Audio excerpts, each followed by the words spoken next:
The first half of Genesis, the first literary half, that is, the first 11 chapters, the primeval narratives deal, beginning, of course, with the creation of all things good and the placement of man as God's images, priest, kings in his temple precinct, in his sacred space, the royal garden.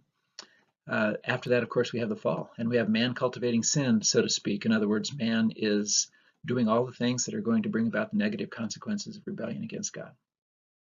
So what we see, of course, we saw in chapter 4 was the genealogy of Cain and the slide of man away from God into the deeper depths of his rebellion, ultimately landing in self-worship, of course, which is where we really start in the garden with the autonomy that Adam and Eve choose. On the other hand, chapter 5 is going to directly contrast that. So as we start a new section in chapter 5, we have a second genealogy. This genealogy is, of course, the line of Seth, and where we saw the acting out of sin in the line of Cain, here we see the consequences of sin as everyone dies. And it's specific, it's intentional. He died and he died and he died and he died until we get to the 7th generation. And of course, Enoch doesn't die. We'll talk about that in a minute. But in recognizing that, we see that the author is intending these to be compared and contrasted. Following the genealogy, we see the fact that mankind needs judgment because he is so wicked, and God brings the flood. And yet there's grace. So as we walk through this section, we see the descending deprivation of man, the degradation, the evil that he is foisting upon his neighbors and brothers and so on, until we see God's judgment, starting over with Noah in chapter 6 and yet descending again to a second judgment at the Tower of Babel. This section, which focuses on the downward descent of man in sin, however, leaves us with a number of nuggets of grace and God's hope that he leaves for mankind to see and to recognize until he finally will choose Abram in chapter 12 to reveal his plan for redemption. This is a section then in which is largely negative, and yet at the same time, we see God's grace coming through. Chapter 4 is intended to be compared, I believe, with chapter 5. Chapter 4 is the genealogy of the line of Cain. Chapter 5 is the genealogy of the line of Seth. As we go through these two genealogies, we realize the consequences of sin. In chapter 4, we see the outworking of sin in terms of the actions of men. In chapter 5, we see the outworking of sin in terms of the consequence judgment of God, that all die. So as each person lives, he lives for so many years, and he dies, and he dies, and he dies. However, in the 7th generation, we see one who does not die. So Enoch walks with God, and he was not, for God took him. That, I believe, is intended to be compared directly with the 7th generation from Adam in the line of Cain, which is Lamech. Lamech, of course, is typical in the 7th generation of rebellion, and we see his self-pronouncement, his self-aggrandizement, his self-worship. On the other hand, we see Enoch, who is typical of faith, and we don't see self-worship, we see true worship as he walks with God. So the difference between boasting of evil and walking with God shows not only in their attitude, but in the consequence. Of course, Lamech dies. Enoch does not, because God takes him. If we look at the New Testament, we realize that Jude recognizes Enoch as not just one who walks with God, but he is actually a prophet of righteous judgment, which supposes that he is telling his generation of the holy character of God, and he is standing for that holiness, pronouncing God's coming judgment upon them. The hope that we see at the end of chapter 4 is also paralleled in chapter 5.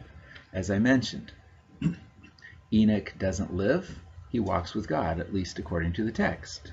Instead of each of the generations saying they lived so many years and they died, for Enoch it says he walked with God 300 years, and he was not, for God took him.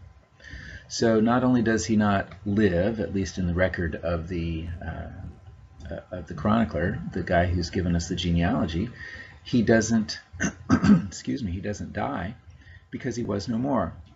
This gives us a recognition of the hope that God is offering to the people, to the humanity, to his images, that if they will turn to him in true worship, if they will truly walk with him, they will have hope and relief from the curse and from death. I guess the principle then is we need to exercise daily by walking with God. What we see then in the first 5 chapters of Genesis is a progression that God moves from his creation and the promise of good and hope and blessing to judgment because of man's sin. Hope is present, but the focus in these 5 chapters is really on the sin and on the judgment that is occurring. In the next 6 chapters, from chapters 6 through 11, we see a similar progression, and you can see in your notes that progression.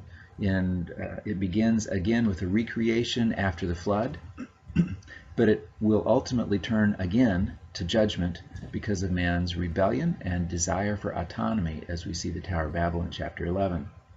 Again, however, hope is present. The hope here is maybe somewhat less clear. Certainly there's hope in the judgment on the Tower of Babel because God doesn't destroy mankind, but he confuses language to bring about another understanding, a recognition of man's need for him.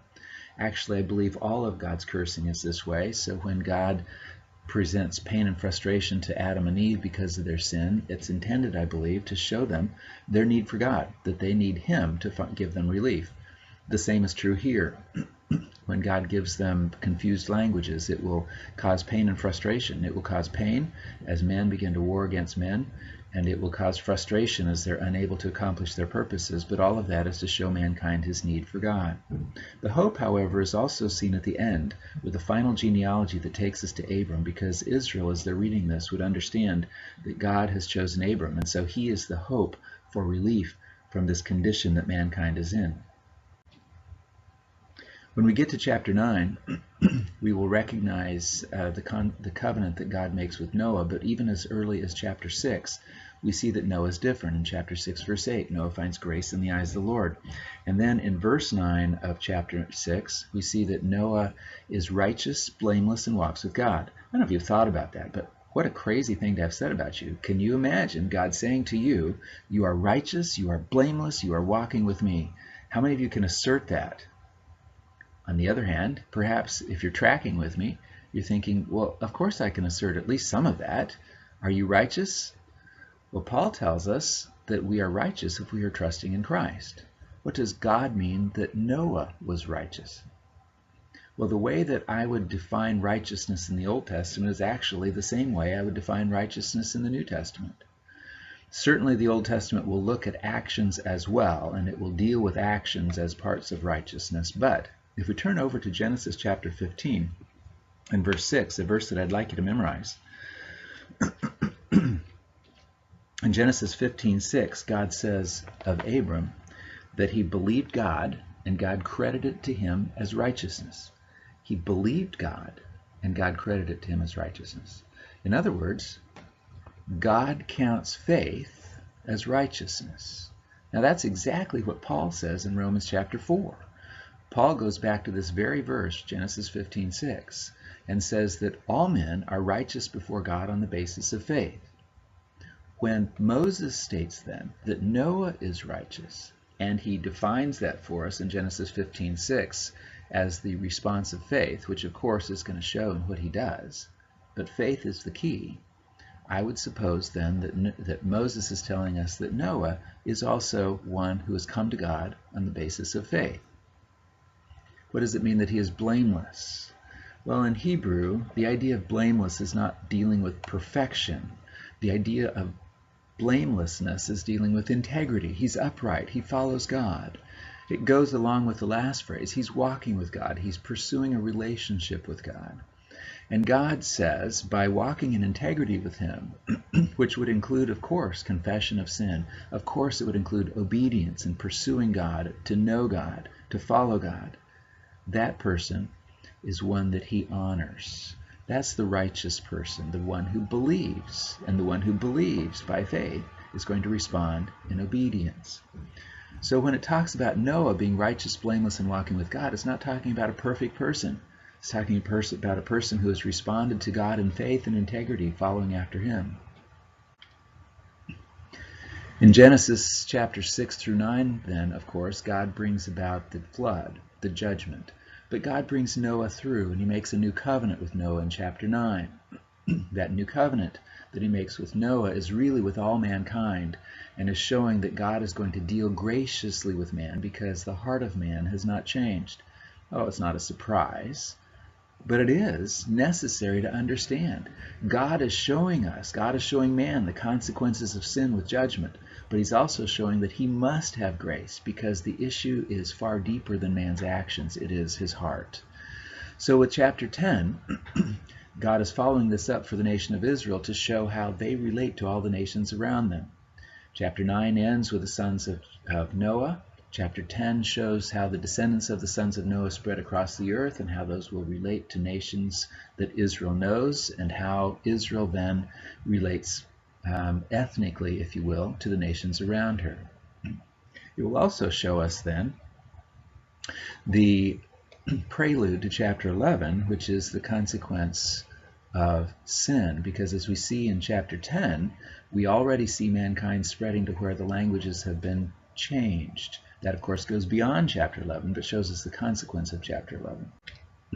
Chapter 11, with the Tower of Babel, we see man looking to make a name for himself. He is in rebellion against God and autonomy. And I believe your reading does a nice job of describing this. But what I need to express is how this leads into the covenant that God is going to make with his choice, Abram, who is going to be the one through whom he's going to bring blessing to the world. In the Tower of Babel, man wants to make a name for himself. For Abram, if he will follow God in faith, God promises to make a name for him. Are we willing to bow before God, or are we trying to do it on our own? If we try to do it on our own, that autonomy, that rebellion, leads in death. If we are willing to bow before God in faith, God says he will give us life, blessing,